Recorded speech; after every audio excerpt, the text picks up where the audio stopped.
In 2015, many thousands of migrants from around the world arrived in Hungary and Austria. But their country of choice had another name, Germany. So they moved on.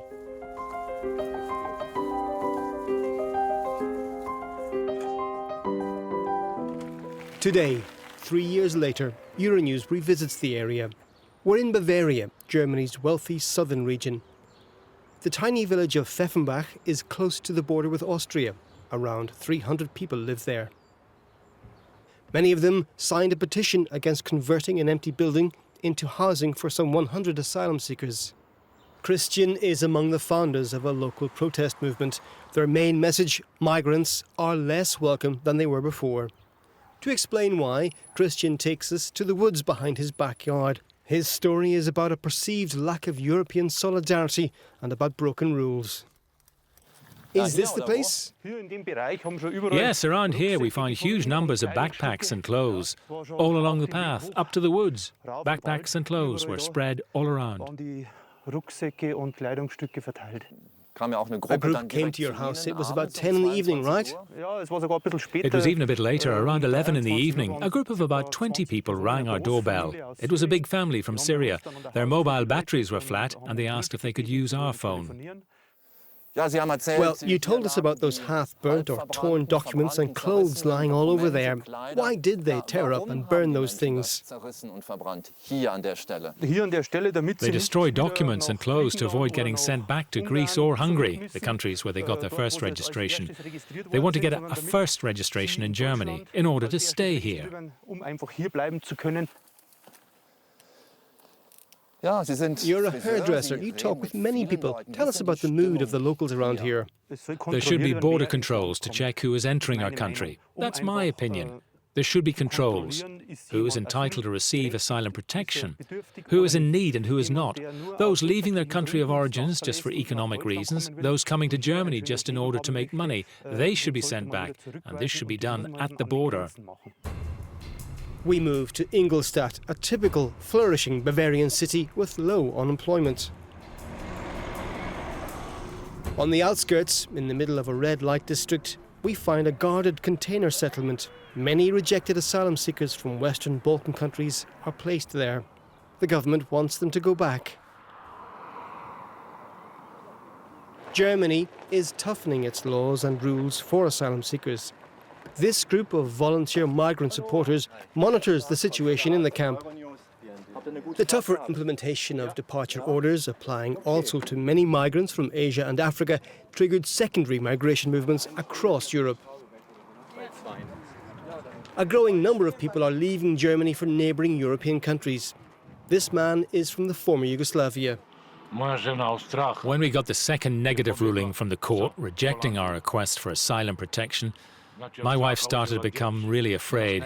Finally, she decided to leave this place. She took the children and left for the Netherlands. It's difficult to know where to go. It's difficult to know what to do. My wife just wants to protect her children.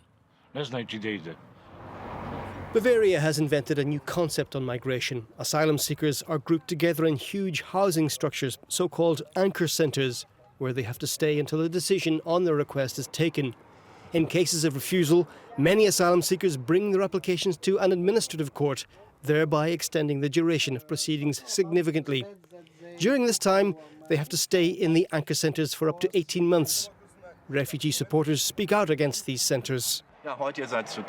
Well, you're a team of three: Konstantin, Lisa, Moritz. Lisa, you're part of the group for a long time now. People trust you. What do they tell you? What's wrong? What's working out well? The people try to find a way to get out of this place. They ask us how they can proceed. They don't want to stay in this camp for such long periods. We know people who've been living here for 2.5 years. There was a big scandal recently, maybe a month ago or so. The administration started to hand out less money. People did not understand why, asking us what's going on. The Bavarian government wants to change the whole system, switching to non-cash benefits, stopping handing out money. Moritz, big camps or decentralized housing? That's the question. The Bavarian government says big camps are better because asylum decisions are fast-tracked, all services and admin are on site, and the government says those anchor centres should be a model for all of Europe. What's your opinion on that? We are clearly against those camps. Basic human rights are disregarded in those camps. People are not treated well. Those camps produce more problems compared to decentralized housing schemes. The people are stressed, leading to conflicts amongst each other. There are disputes because so many people are kept closely together in such a cramped place. You've been listening closely to your colleagues. I have the feeling you'd like to join the debate. Go ahead. Well, people here are living in permanent fear of deportation. Every week, police cars are collecting people. Everyone can hear it at night. Around 4 or 5 o'clock it gets noisy because of the deportations. Moreover, there are no keys for the doors. Bathrooms cannot be locked. There's a permanent threat and insecurity for the people living there. Was eine permanente Bedrohung und unsichere Situation für die Menschen ist. This is Passau, a German city close to the Czech and Austrian borders. Joachim Herrmann, the Interior Minister of Bavaria, devised stricter rules for asylum seekers, together with Markus Söder, the Prime Minister of Bavaria, having an eye on upcoming regional elections in October.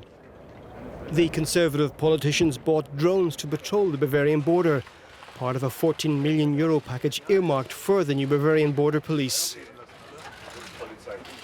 Here we are standing at the border. Who'll be sent back? A request for asylum has to be filed at the place of first entry in the European Union. No one has the right to cherry-pick or to choose at will the country where he wants to be received. And people especially do not have the right to file a second, a third, a fourth asylum request in several European countries. The request has to be filed in the first country of arrival, and a decision has to be taken there. That's why we think it's best to send back those people who just want to move on, to send them back to the country where their first asylum request is treated. It appears refugees are less welcome in Germany today. 2 out of 3 Germans back the idea of refusing entry to those not able or willing to show their identification papers. Border-free travelling across Europe works only if the exterior borders of Europe are protected, Söder says. Ladies and gentlemen, if you have a good garden fence, if everything is secured, then you can leave the front door of your house open, sometimes. But never ever have I met someone without a garden fence, without any security system, leaving the door of his house open the whole night long. If this European continent will not be able to establish the idea Europe protects, all other things will crumble. And maybe even the stability of our democracy is put at risk to some extent. Hello, nice to meet you. Everything's new around here. Got a new uniform, new material. Can you show us how it works? Well, that's the document scanner scanning documents and verifying them through different databases, checking if they are forged. But a lot of migrants arrive without passports, without identification documents. What do you do then? Well, without a passport, we go for fingerprints. Here we have a fingerprint scanner. We can check, did this person enter Germany before? Is this person on a search list? And moreover, and that's really important for us, we have access to Eurodac, a database enabling us to check if the person has already been registered in another country. That's important in order to know if this person can be sent back to that country. Germany's border with Austria, some 800 kilometres long and 90 border crossings. 3 major crossings are checked frequently. The launch of the new Bavarian border police beefs up controls, not just at the border itself, but also within a 30-kilometre wide buffer zone. We move to Munich, the regional capital of Bavaria. Germany has resumed large-scale deportations of migrants to Afghanistan.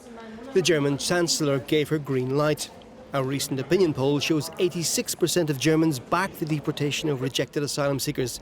But not everyone agrees. We meet a group of left-wing protesters opposed to what they call a shift to the radical right in the Bavarian and German mainstream parties.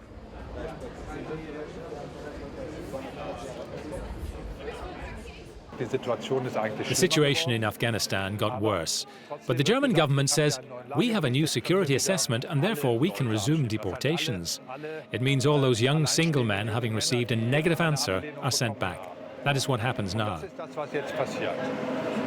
Here comes the train to the airport. What action are you planning at the airport?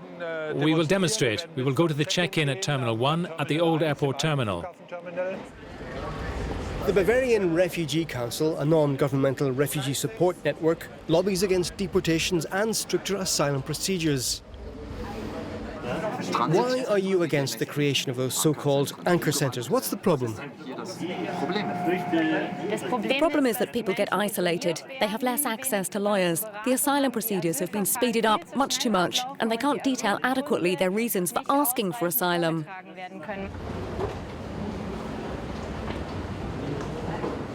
While the protesters unfurl their banners, 69 rejected asylum seekers are escorted to a plane parked out of view. Later, after arriving at Kabul, one of the deported men commits suicide. Air travellers stop and listen. One couple is travelling from Munich to London. They're originally from Afghanistan but have lived in Bavaria for decades. What's your opinion about these protests? I'm against the deportations too. The situation in Afghanistan is really, really bad. We see this almost on a daily basis. There are attacks, suicide bombers. Every day people are killed there.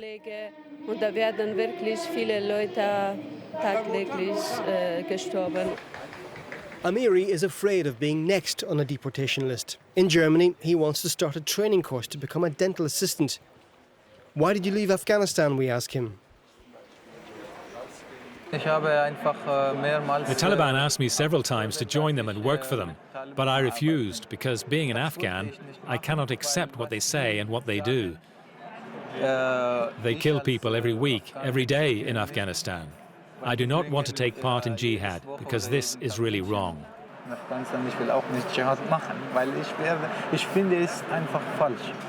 Bavaria tries to copy-paste the direction given by Viktor Orban in Hungary and to implement similar politics in Germany. Bavaria has always tried to present itself as a true hardliner. The upcoming regional election is deepening this trend. This lashing out hits the weakest in this society. It is against the refugees. We're in Regensburg, in the east of Bavaria.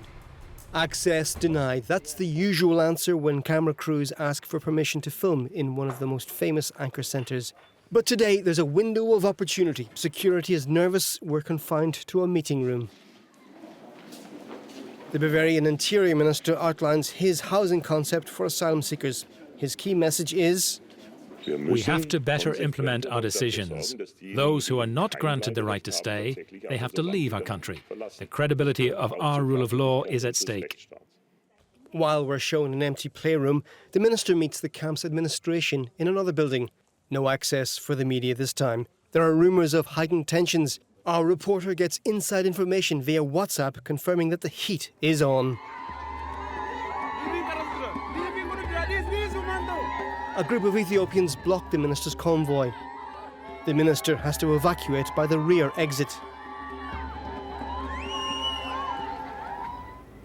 Later, we meet 3 of the protesters in a private flat. They're seeking better food and healthcare, work permits and access to German lessons. And they want to get moved out of the huge camp. They want to stay anonymous. While preparing a meal together, we film them protecting their identity. So what is exactly going wrong? 100% of Ethiopian asylum seekers getting rejected. We are living in deportation camps. Deportation camp, that was the word you used. What is the consequence, regarding this situation? The fear of the people living there. They can't sleep the whole night. Most people are fearing of deportation, not only European countries, even to the origin country which we are coming from, like to deport to Ethiopia. So they don't have sleep. They cannot sleep. They are out of their mind. What is the reason that you are afraid, a young, well-educated, strong man? Why you are afraid? Because in the last 27